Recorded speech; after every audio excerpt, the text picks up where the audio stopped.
I should have known Thanksgiving would be like this. It always was. My sister Jessica had arrived at Mom and Dad's house in her new Mercedes, the third luxury car she'd owned in as many years.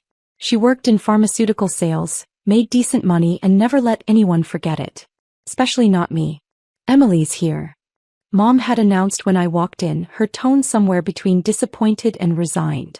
Not the warm enthusiasm she'd used for Jessica's arrival an hour earlier. I'd driven my 8-year-old Honda Civic, the same one I'd had since grad school. Reliable. Unassuming. Perfect for not drawing attention. Still driving that old thing? Dad asked, glancing out the window. Jessica just got the new S-Class. Fully loaded. My car works fine, I said, setting down the wine I'd brought. Jessica was in the living room holding court with our cousins, Mark, Sarah, and David. She wore a designer dress that probably cost more than my monthly rent, her jewelry catching the light with every gesture. Emily, she called out, her voice dripping with false warmth. Come tell everyone about your exciting government job. I recognized the trap immediately. This was her favorite game. I work as a data analyst, I said simply, taking a seat on the far end of the couch. Data entry, you mean? Jessica corrected, laughing. She sits in a cubicle all day typing numbers into spreadsheets. It's quaint. Mark snorted. Didn't you go to Georgetown? What happened? I did go to Georgetown, I confirmed.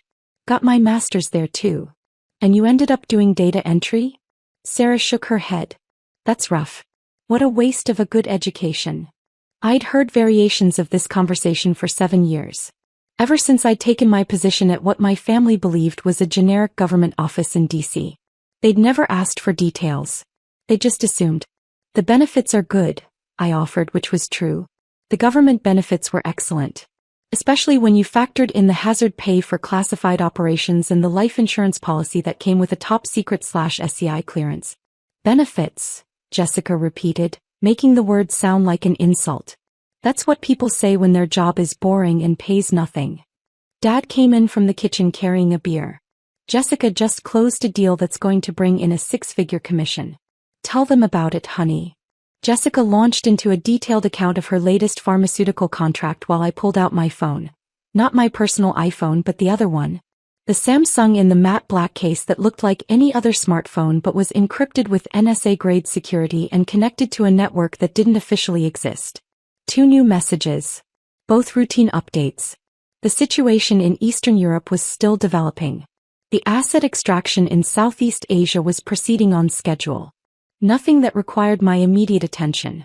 I put the phone away and tuned back into Jessica's story, something about hospital networks and procurement contracts and golf games with executives. Meanwhile, Emily probably can't even afford to go out to dinner, Jessica finished, turning to me with mock sympathy. Do you still have roommates in that tiny apartment? I live alone now, actually, I said. Moved to a new place 6 months ago. Where? Mom asked, suddenly interested. Are you still in that sketchy neighborhood? Georgetown, I said. Found a good deal. Jessica's eyebrows shot up. Georgetown? Those apartments start at like $3,000 a month. I shrugged. I got lucky. What I didn't mention was that my apartment was in a building with biometric security, bulletproof windows, and a direct line to the Secret Service field office. The rent was partially subsidized through a program for high-level intelligence officials living in potential target zones. But my family didn't need to know that. Must be a real dump if it's affordable, Dad said dismissively. No offense, honey, but you're not exactly raking it in with data entry. Dinner was more of the same. Mom had made her traditional Thanksgiving spread. Turkey, stuffing, mashed potatoes, the works. We gathered around the table, Dad at the head, and the conversation inevitably turned to careers again. David just made partner at his law firm, Aunt Carol announced proudly. Youngest partner in the firm's history. David grinned.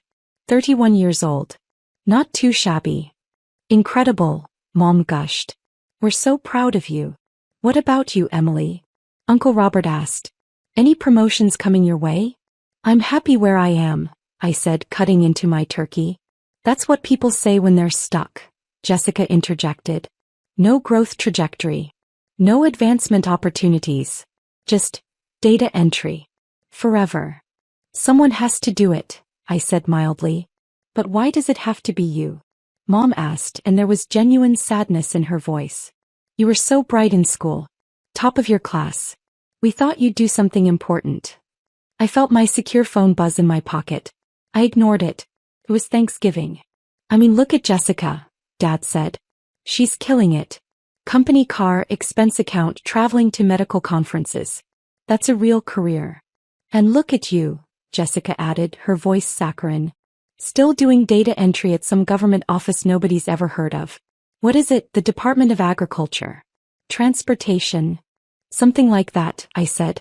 The phone buzzed again. Twice in quick succession. That was unusual but not unprecedented. Probably just the operations center confirming receipt of my earlier status update. You know what the saddest part is? Jessica continued, warming to her theme. She'd had 3 glasses of wine and was feeling bold. Emily could have been somebody. She had the grades, the degree, the connections. And she settled for the most boring, dead-end job imaginable. It's not dead-end, I said quietly. Oh, please. Jessica rolled her eyes. You're 29 years old, making what, 40,000 a year? 50 if you're lucky? With no prospects, no advancement, nothing. You've basically given up on life. My actual salary was $185,000 base, not including the additional classified compensation packages, but I wasn't going to correct her. Jessica, that's enough, Mom said, but there was no real conviction in her voice. I'm just being honest, Jessica said. Someone needs to tell her. Emily, you're wasting your life. You could still go to law school, get an MBA, do something that actually matters. This data entry thing is just sad. The phone buzzed again. 3 times now in the span of 5 minutes. I pulled it out under the table and glanced at the screen. Priority alert. Situation escalation, standby for briefing, response required within 30 minutes. I put the phone away. I had time. The team could handle the initial assessment. Are you even listening? Jessica demanded. I'm listening, I said. Then say something. Defend yourself. Tell us I'm wrong. You're entitled to your opinion, I said. David laughed. God, you're so passive. That's probably why you're stuck in data entry. No ambition. No fire. Remember when she wanted to join the CIA? Sarah said suddenly, giggling. Sophomore year of college, she was all excited about it. Whatever happened with that? I remembered that conversation. I'd been home for winter break, 19 years old and full of idealistic plans. I'd told them about the recruitment seminar, the application process, the rigorous background checks. They'd laughed then too. The CIA, Dad had said. Honey, that's for people in movies. Not real life. You're too soft for that, Mom had added. Too sensitive. You'd never make it through the training. I think she applied and got rejected, Jessica said now. Didn't you? And that's when you settled for data entry. The phone was buzzing continuously now. Not individual alerts. A sustained vibration that meant someone from the operations center was calling directly. Excuse me, I said, standing up. I need to take this. See? Can't even turn off her phone for family dinner, Jessica muttered. I walked into Dad's study, closing the door behind me. The name on the screen said Karen Martinez, which was the cover identity for the Joint Operations Center's watch commander. Director Chin, the voice said when I answered. Not Karen Martinez. Admiral James Holder, commander of U.S. Cyber Command and my direct supervisor. We have a situation. I felt my entire body shift into a different mode. The pleasant Thanksgiving fog evaporated instantly. Go ahead, Admiral. Chinese intelligence services have initiated a coordinated cyber attack on 17 critical infrastructure targets across the continental United States. Power grids, water treatment facilities, emergency services, communications. They're inside the systems. This is not a drill. I was already moving to Dad's computer, waking it up. When did it start? 18 minutes ago. We've activated DEFCON protocols. The President has been briefed and is en route to the Situation Room. We need you at the Pentagon immediately. I'm 40 minutes out minimum, I said, pulling up the secure access portal. Dad's computer wasn't cleared for classified networks, but I could access the basic threat board. The map was lit up like a Christmas tree, red indicators across the entire eastern seaboard. We have a helicopter en route to your location, Holder said. 12 minutes. And Director Chin? This is the one we've been preparing for. Everything you've built over the last 3 years. Now's when we find out if it works. It'll work, I said. Tell the president I'm en route. I ended the call and stood there for a moment running through the mental checklist. The playbook we'd developed. The response protocols. The teams positioned across 3 continents, waiting for my authorization to execute. For 7 years I'd been building the cyber defense initiative from the ground up. First as a deputy director, then as the director when my predecessor had a stroke during a simulation exercise. 3,000 personnel. $4.8 billion annual budget. The most sophisticated digital defense network ever created. And my family thought I did data entry. I opened the study door. The dinner conversation stopped immediately. Everyone turned to look at me. I have to go, I said. Work emergency. Jessica laughed. What kind of data entry emergency happens on Thanksgiving? The kind I can't discuss, I said, heading toward the front door. Emily, you haven't even had dessert, Mom protested. I'm sorry. This is important. More important than family? Dad asked, his voice hard. I was putting on my coat, checking my pockets for my credentials.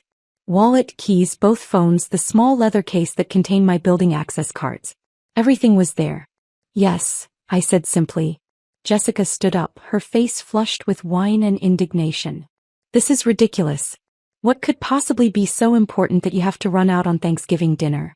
Are the spreadsheets having an emergency? Did someone accidentally delete a column of numbers? I turned to face her. Jessica, I really need to go. No, she said, blocking my path to the door. I'm tired of this mysterious act.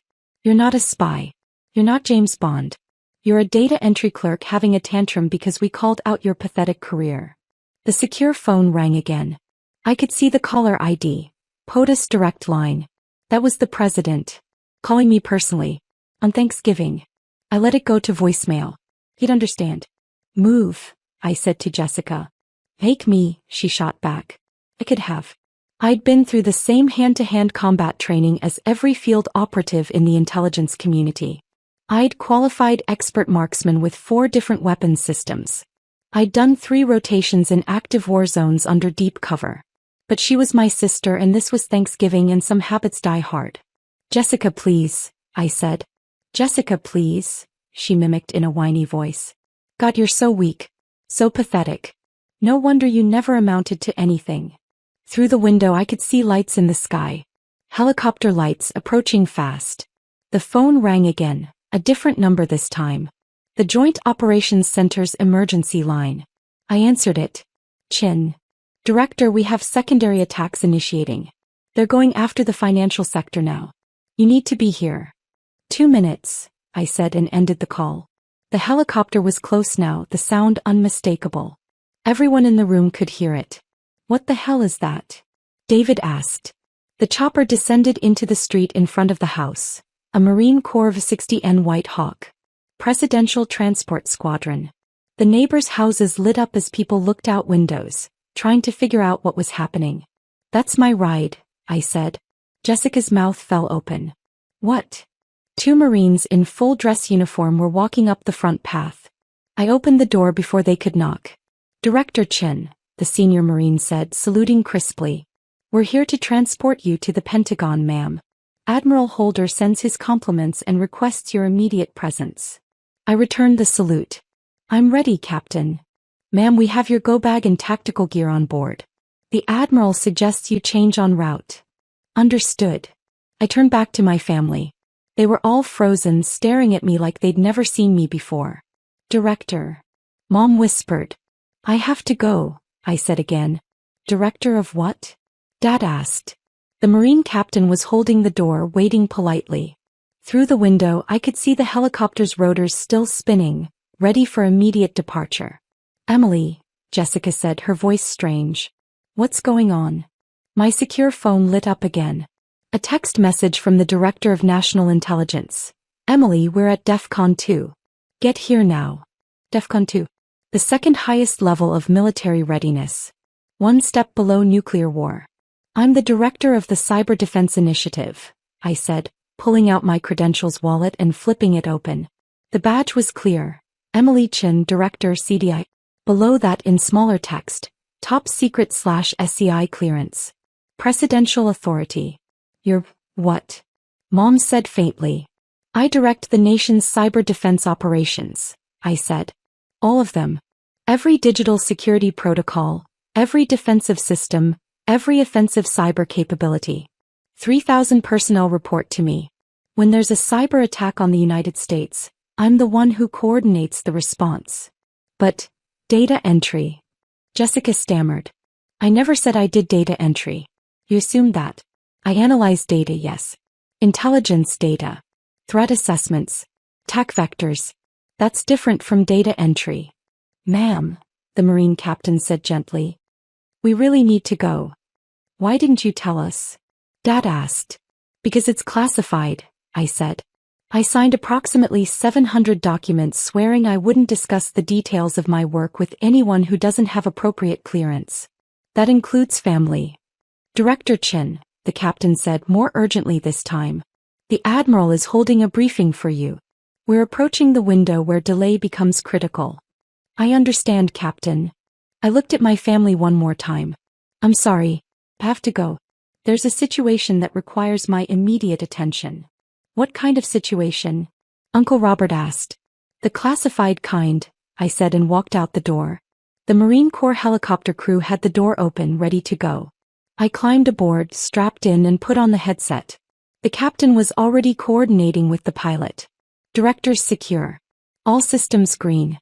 We are cleared for immediate departure to the Pentagon.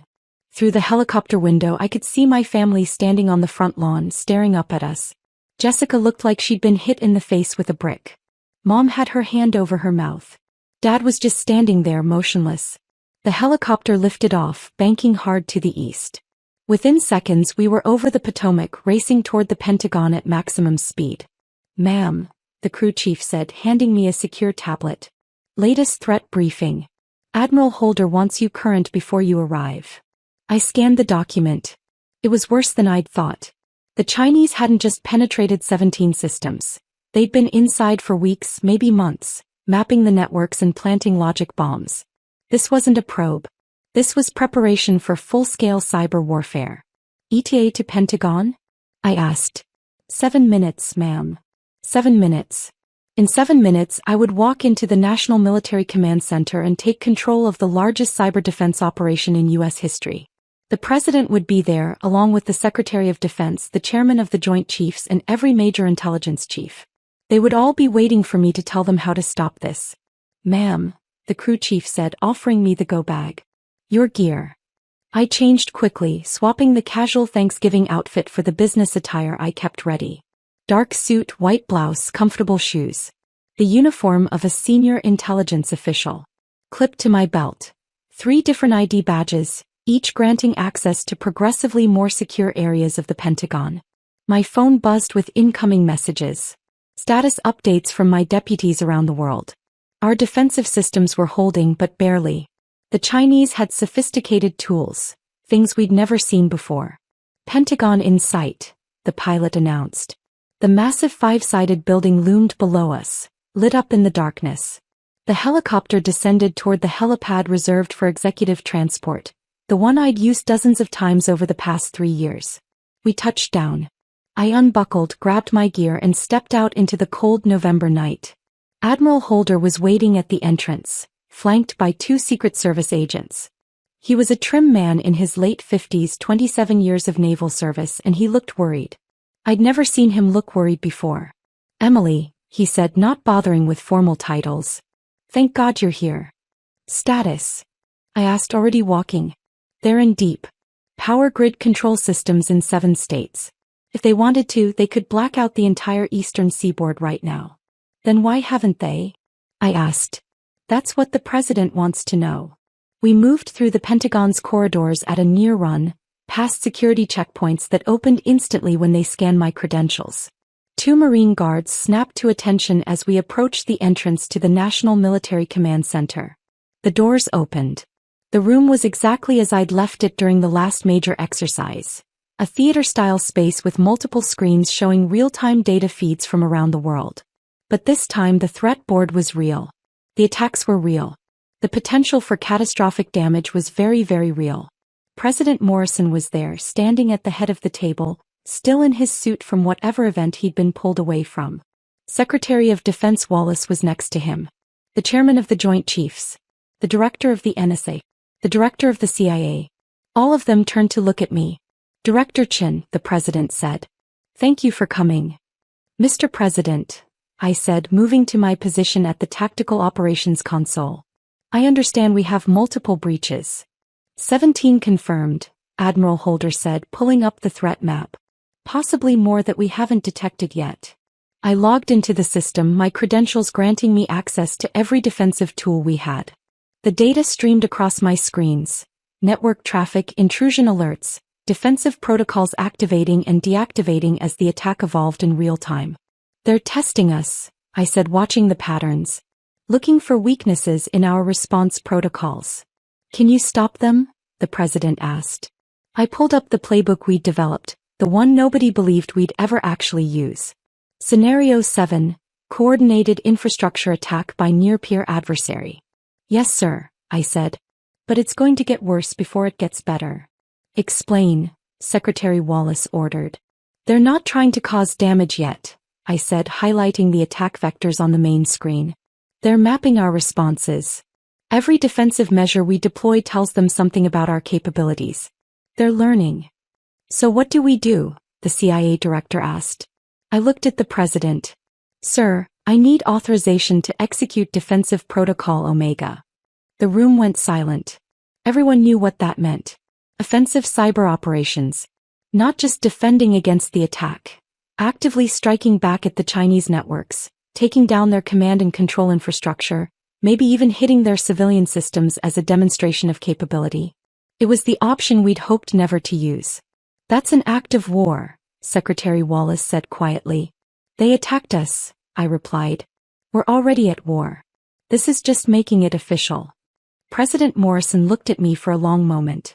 Director Chin, you've been preparing for this scenario for 3 years. You've built an organization from the ground up. You've recruited the best talent in the intelligence community. You've spent almost $5 billion of taxpayer money. Now I'm asking you, are you confident that Defensive Protocol Omega will work? Yes, sir, I said without hesitation. I'm confident. Then you have my authorization, he said. Execute the protocol. I turned to my console and entered the command sequence, along with my personal authentication codes. On screens around the room, status indicators began changing from red to green as systems activated. Within 30 seconds, 3,000 cyber warfare specialists at locations around the world received their orders simultaneously.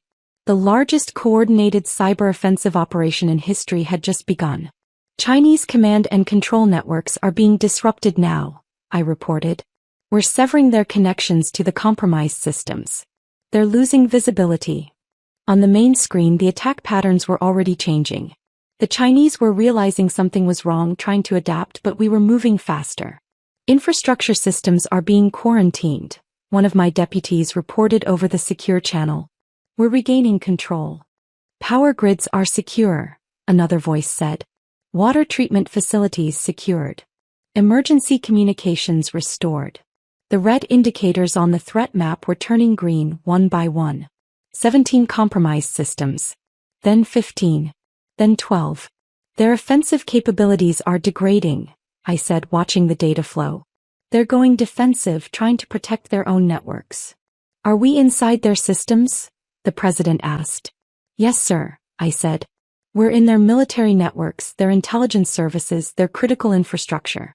Everything they did to us, we're doing to them. Better and faster. It took 43 minutes total. 43 minutes from the moment the president gave me authorization to the moment the last Chinese attack vector was neutralized and our forces were in position deep inside their networks. When it was over, I turned to face the room. Mr. President, the attack has been stopped. All 17 infrastructure targets are secure. Chinese offensive capabilities have been degraded by approximately 70%. We currently have access to significant portions of their classified military and intelligence networks. President Morrison nodded slowly. Casualties? None, sir. This was entirely digital. No loss of life on either side. Damage assessment? Minimal. Some temporary service disruptions that will be resolved within the next few hours. Nothing permanent. Nothing catastrophic. The president looked at the people around the table. The defense establishment, the intelligence chiefs, the military leadership.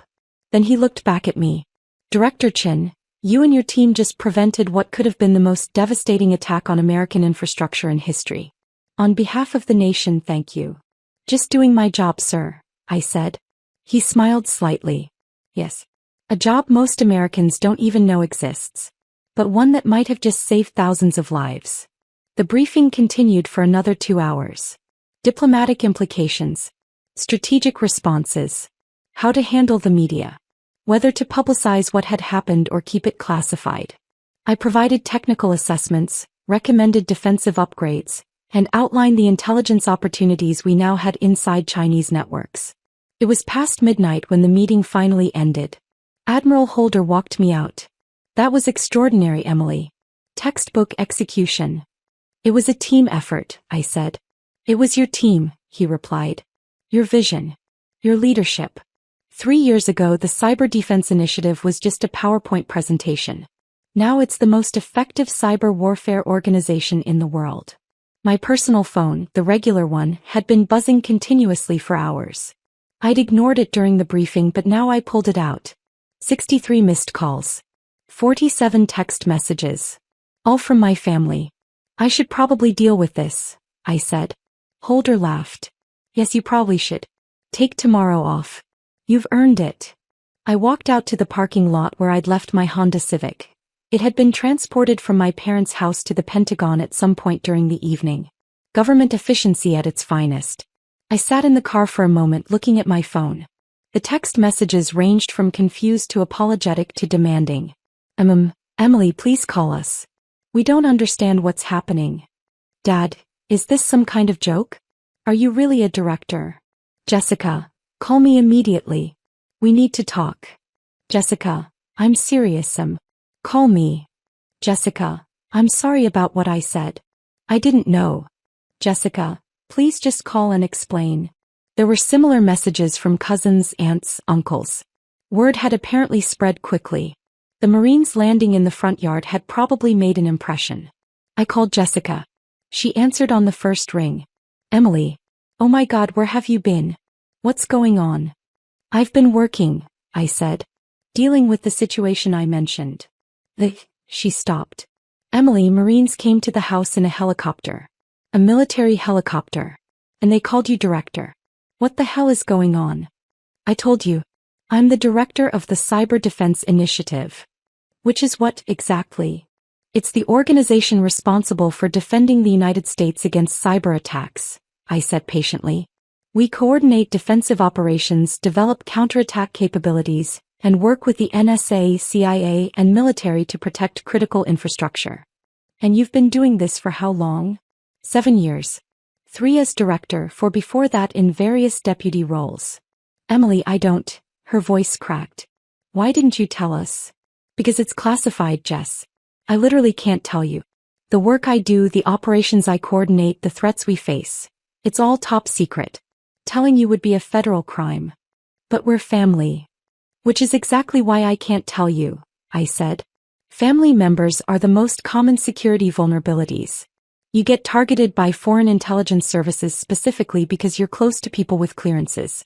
The less you know, the safer you are. There was a long silence. So when we were making fun of you for doing data entry. She said slowly. I was actually directing cyber defense operations for the entire United States. I finished. Yes. Oh my God. It's fine, Jessica. You didn't know. But for years we've been treating you like, she sounded like she was crying now. Emily, I'm so sorry.